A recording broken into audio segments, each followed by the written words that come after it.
बहुत समय पहले की बात है। रानापुर नाम का एक गांव था। वह गांव बहुत सुंदर था। वहां एक हरिदास नाम का ब्राह्मण रहता था। वह बहुत आलसी था। उसे मेहनत करना बिल्कुल पसंद नहीं था। फिर वह अपना घर किस प्रकार चलाता, इसलिए ब्राह्मण की पत्नी से उसका झगड़ा रोज होता था। ब्राह्मण परेशान हो गया था। अंत में घर छोड़कर नसीब आजमाने के लिए उसने कहीं जाने का निश्चय किया। ब्राह्मण की पत्नी रास्ते में खाने के लिए 5 मोटी मोटी रोटियां एक झोले में बांध देती है और ब्राह्मण को दे देती है। रोटियों की पोटली लेकर ब्राह्मण चलने लगता है।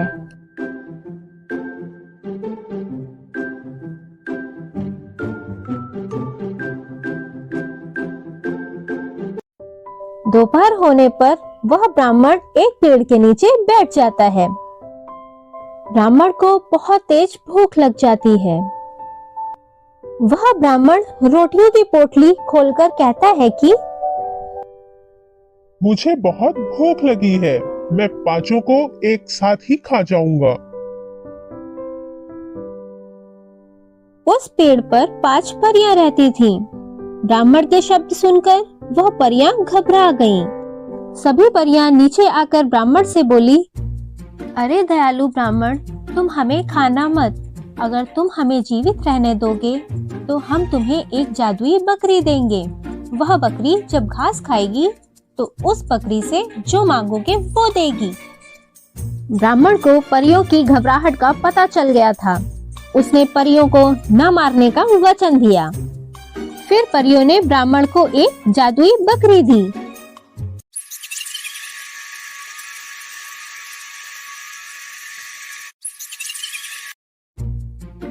फिर ब्राह्मण बकरी लेकर वहां से निकल गया और परियां अदृश्य हो गईं।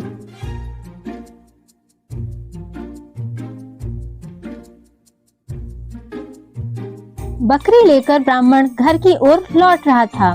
रास्ते में एक गांव आता है। उस गांव में ब्राह्मण का एक मित्र भी रहता था। रात होने को थी, इसलिए ब्राह्मण ने रात में मित्र के घर रुकने का निश्चय किया।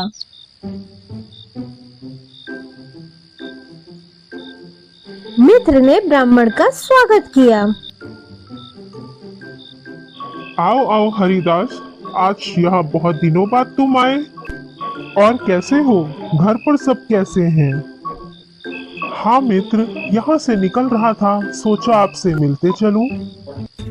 ब्राह्मण ने अपने मित्र को अपनी जादुई बकरी की बात बताई। फिर ब्राह्मण गहरी नींद में सो जाता है। ब्राह्मण को सोता हुआ देख उसका मित्र उठता है और बकरी को चारा खिलाने लगता है। चारा खाने के बाद ब्राह्मण का मित्र उस बकरी से सोने के सिक्के मांगने लगता है। उसके बाद बकरी उसे एक सिक्के से भरा बर्तन दे देती है।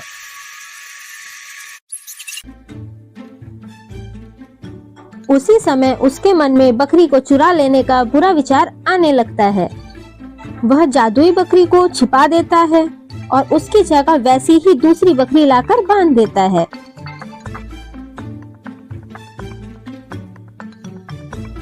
फिर अगली सुबह वह ब्राह्मण अपनी बकरी को लेकर वहां से निकल जाता है।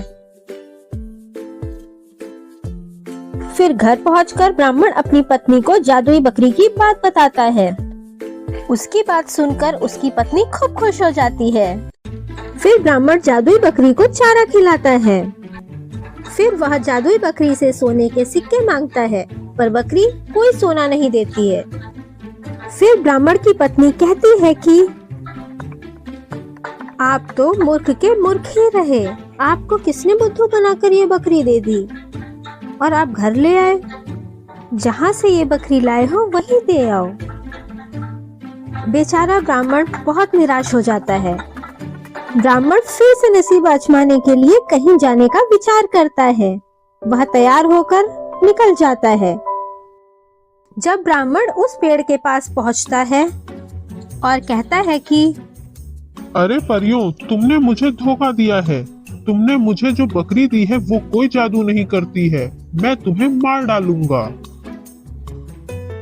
हमने तुम्हें कोई धोखा नहीं दिया है। बकरी ने तुम्हें सोने के सिक्के क्यों नहीं दिए ये समझ नहीं आ रहा है। हमने तो तुम्हें जादुई बकरी दी थी।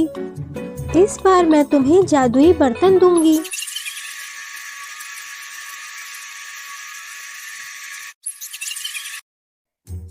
यह बर्तन तुम्हें मनपसंद व्यंजन बनाकर देगा। तुम जोर से 3 बार अपने मनपसंद व्यंजन का नाम लेकर बर्तन में देखना, तुम्हें अपना मनपसंद व्यंजन मिल जाएगा। परी का दिया हुआ बर्तन लेके ब्राह्मण वहां से निकल जाता है।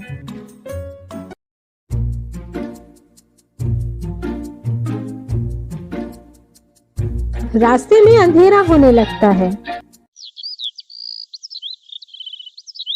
ब्राह्मण फिर से अपने मित्र के यहाँ घर पर रुक जाता है और अपने मित्र को जादुई बर्तन के बारे में सारी बातें बताता है। उसके बाद थका हुआ ब्राह्मण थोड़ी ही देर में गहरी नींद में सो जाता है। ब्राह्मण का मित्र धीरे से ब्राह्मण के सोने का इंतजार कर रहा होता है।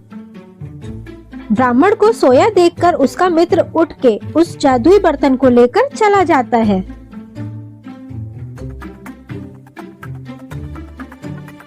और उसकी जगह वैसा ही दूसरा बर्तन रख देता है। सुबह उठकर ब्राह्मण अपने घर की ओर निकल जाता है। घर जाकर ब्राह्मण अपनी पत्नी को जादुई बर्तन के विषय में सब कुछ बताता है। पत्नी बहुत खुश हो जाती है। वह ब्राह्मण को जादू दिखाने के लिए कहती है।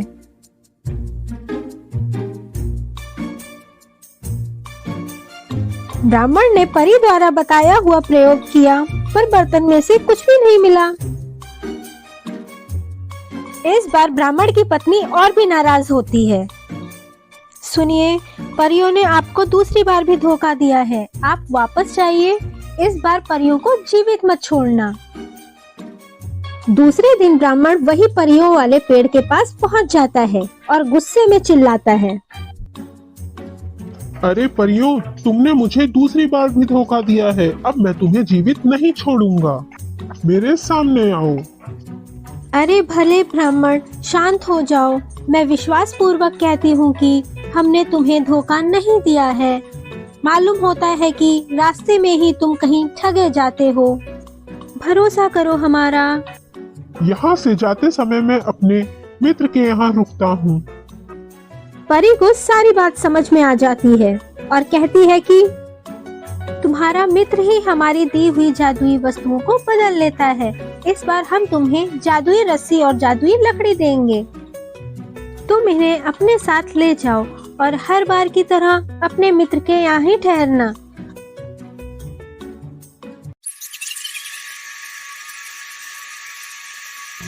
ये लो, ले जाओ इनको। फिर ब्राह्मण निकल जाता है और रात होने पे अपने मित्र के यहाँ रुक जाता है।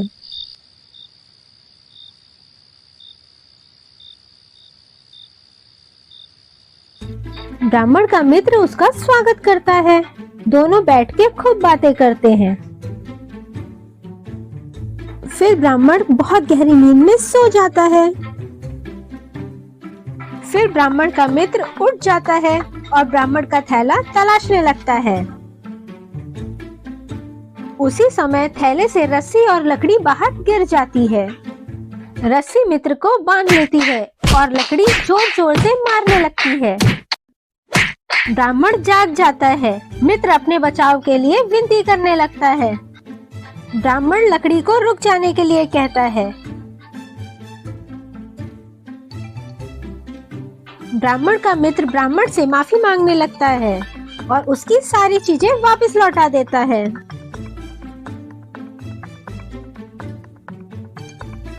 ब्राह्मण को उसकी जादुई बकरी और जादुई बर्तन वापस मिल जाते हैं। ब्राह्मण खुशी खुशी अपने घर वापस जाता है।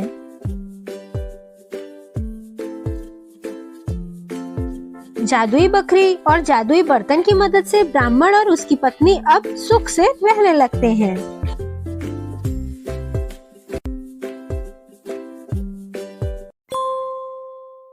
अगर मेरी ये छोटी सी कहानी आप सभी को पसंद आई हो तो रोली टून्स को लाइक करें, सब्सक्राइब करें और नोटिफिकेशन के लिए बेल आइकन प्रेस करें।